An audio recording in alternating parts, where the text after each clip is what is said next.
We spent 45 years being told that when the Kandarian Demon knocks, you don't answer the door. But Hollywood's favorite Book of the Dead is basically the sourdough starter of horror franchises. It never actually dies, it just sits in the back of the fridge until a new director decides to feed it some fresh blood. After years of will they won't they regarding an Ash and Mia crossover that felt more like a fan fiction than a film slate, we finally have our first real look at the next chapter.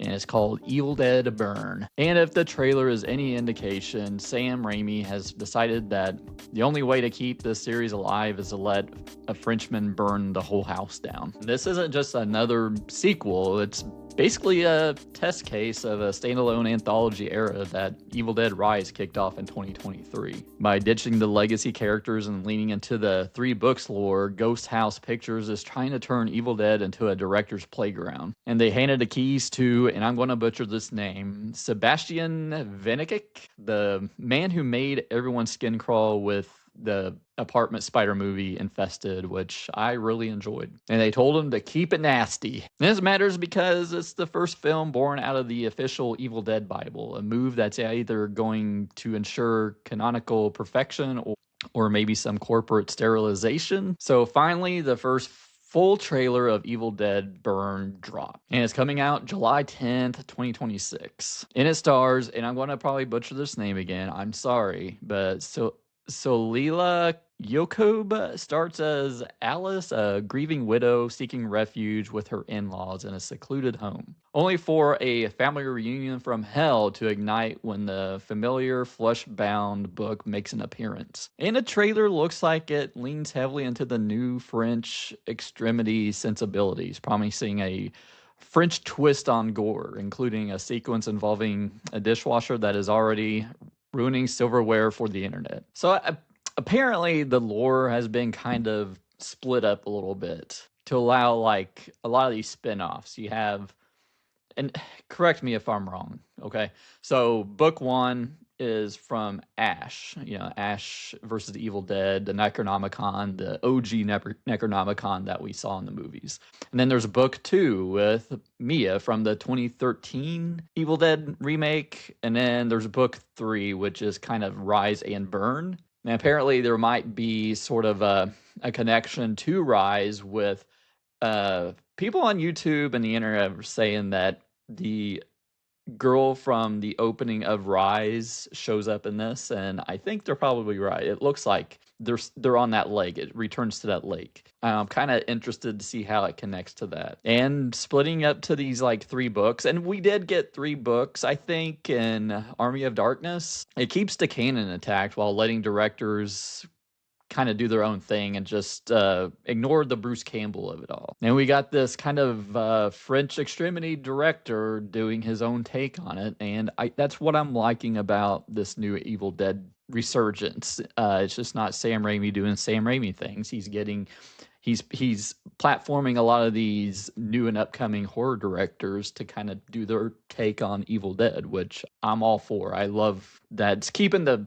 franchise fresh so far. But like I said, Raimi apparently created an Evil Dead Bible to kind of ensure consistency. But this director says he wants to break the 45-year rule. So I don't know what's going on. I'm not a big lore person. Just do whatever makes the best movie. I get criticized in the comments a lot about that. It's like, you don't care about lore. You don't care. I'm like, creative shouldn't be tied down to lore. I mean, if it makes sense, yeah. I mean, if it's sort of like a connected universe, but I don't know. I mean, shit gets retconned all the time. I'm like, I don't really care. I just want to see a good movie. But I do have some concerns about this because we're getting promotion and trailers pretty late. I mean, we just got the teaser trailer like a couple weeks ago, and now we got a full trailer, and this comes out in 2 months. But then they're like not really even promoting it when they're like talking about these 2 movies, because we have Evil Dead Burn coming out this year and Evil Dead Wrath next year, and they're like talking about and promoting Evil Dead Wrath before we even got a trailer to Evil Dead Burn. I mean, we even got like comments from Bruce Campbell recently. It's like, He got tired of arguing points with someone who's 26 years old about story and structure and what matters and what doesn't matter. And that's part of the reason he decided to step back. So I don't know if he means that. He's very vague about it. So I don't know if it has something to do with Evil Dead Burn or how they're feeling about it. Do they have like a lack of confidence in it? I don't know. Are they looking back?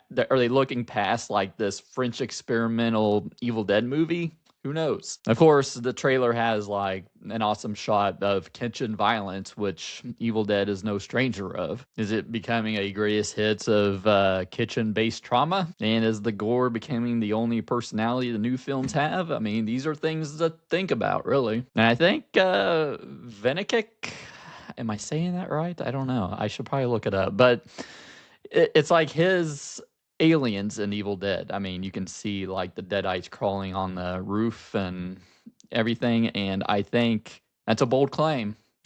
Aliens is my second favorite movie of all time, so I guess we'll see. I think we're just gonna get a bunch of Deadites trying to claw at her inside the house. I mean, that's what I think about when someone compares Aliens to their movie. I mean, the trailer does look bigger and badder, or is it just busier? And even in the trailer, we see a possessed Deadite dog attacking Alice, which is kind of cool, I think. We had laughing deer heads, but never like a full-blown Deadite pet on a big screen. And let's talk about Alice. I mean, she's going to be the final girl, obviously, but we always have like one survivor. Do you think she's going to die in this? Like, an ending with a total Kandarian victory would certainly set a nasty tone for the 2026 season of Evil Dead. And there's rumors of a pitch black sequence, which I think it's probably when I think the Deadites are chasing her on the roof and she probably goes in a chimney and you just hear all the sounds and stuff. There are rumors that it's a 10-minute blackout scene. So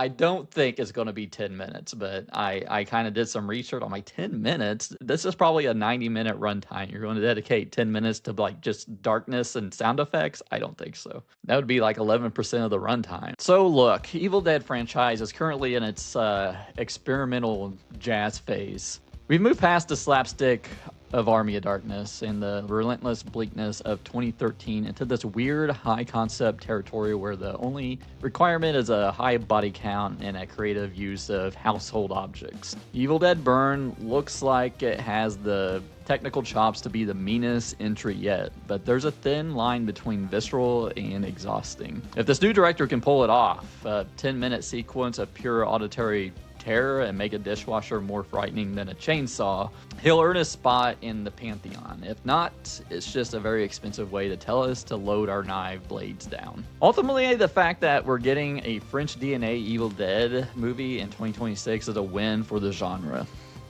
It shows the stewards of the franchise, me, Tapper, Campbell, are more interested in seeing what New Blood can do with the Necronomicon than they are in protecting their own legacy.